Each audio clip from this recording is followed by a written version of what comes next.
Hello and welcome to the Street Crime UK YouTube channel.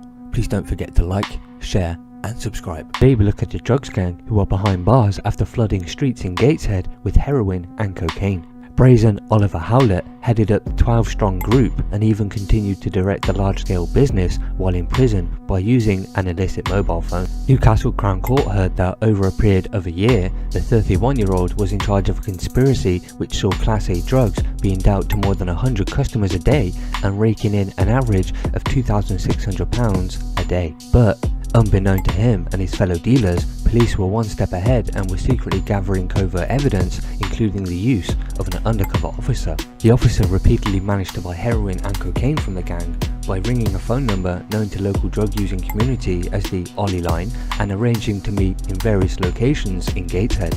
Messages found on mobiles, which were subsequently seized, also proved who was involved in the operation and what their respective roles were. Mr. Howlett of Eastdale Gardens in Low Fell, Gateshead, headed up the conspiracy, while his partner, Paige Bullock, 23, of Oakwood in Leam Lane, and her father, Paul Bullock, 46, of Broomdaw in Gateshead, were next in line and acted in a management capacity. The court heard that Gordon Hunter, 37, of Bondine Avenue West in Gateshead, was Mr. Howlett's lieutenant, while Stephen Douglas, 33, of Mulberry Gardens in Felling, and convicted paedophile Wayne Thompson, 34, of Easington Avenue in Reckington, who has since been jailed for 15 years for rape, were drivers and supplied the drugs, pleaded guilty to conspiracy to supply cocaine and conspiracy to supply heroin, and have been locked up for varying lengths of time. Now, Mr. Howlett has been jailed for 11 years and 7 months, Paige and Paul Bullock for 8 years and 1 month each,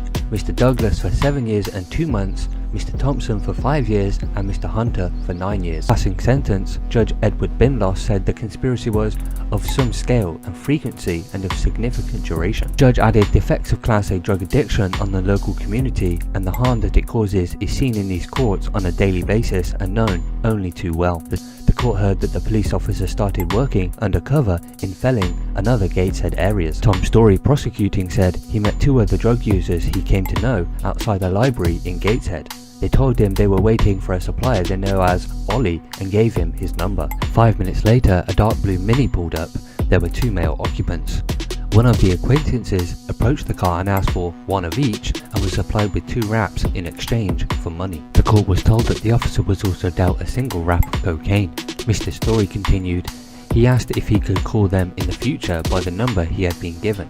The passenger supplying them was Brian Sewell and the driver was Wayne Thompson. The officer could see Brian Sewell had a tub between his legs with wraps of brown and white powder inside. The officer continued to buy drugs from the gang and often dealt with other members of the group, not just Mr. Sewell and Mr. Thompson. In total, 3 different phone numbers, all known as the Ollie line, were used during the conspiracy. The court heard that on a number of occasions, phones were seized by police, but the numbers were renewed on a new SIM card within 24 hours. The members of the gang were further identified after messages on their mobiles were analysed. Mr. Howlett was arrested and remanded in custody for a separate matter, but continued to run the business from his prison cell. And after all the group were arrested, Mr. Howlett, both Bullocks and Douglas still continued with their involvement for another 3 months. Mr. Routledge said, "This is not an operation that spans the length of this country. It doesn't get out of the Gateshead postcode. We are dealing on a daily basis with LSD, heroin and cocaine and other drugs moving around the country using sophisticated means to transport the drug." And court was told Mr. Howlett, who has since had a child with Paige Bullock, has also suffered life-changing injuries after jumping off a flyover on the Western Bypass. Jane Foley for Paige Bullock, who has no past convictions, said she was naive to get involved after being coerced by Mr. Howlett and was devastated, embarrassed and ashamed. She added, Paige's role really was one of that of an errand girl. She was a go-between and a point of contact for those unable to contact Mr. Howlett directly. John Wilkinson for Paul Bullock, who has also no past convictions, said he lived in council accommodation and had a payday loan. He continued, he doesn't seem to have made much out of all of this, other than bring a whole heap of trouble on his own head, and, indirectly, on his long-suffering wife, Penny Hall, representing Mr. Douglas, who has 6 offences on his record, said he'd been one of the first to plead guilty. She added, life has changed significantly for him since his arrest. He's in a stable relationship, he's in employment, in a good job, and obviously is well thought of as a hard worker.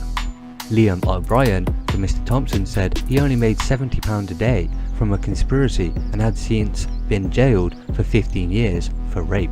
Christopher Knox for Mr. Hunter, who has 21 offences on his record, said he was normally a perfectly reasonable man who also hadn't earned much from the operation. The other 6 gang members were sentenced at a later date. So what are your thoughts about this Gateshead drugs operation that saw a group of 9 arrested for their distribution of Class A drugs? Please share your thoughts in the comments below. Thanks for joining us, and until next time, stay safe.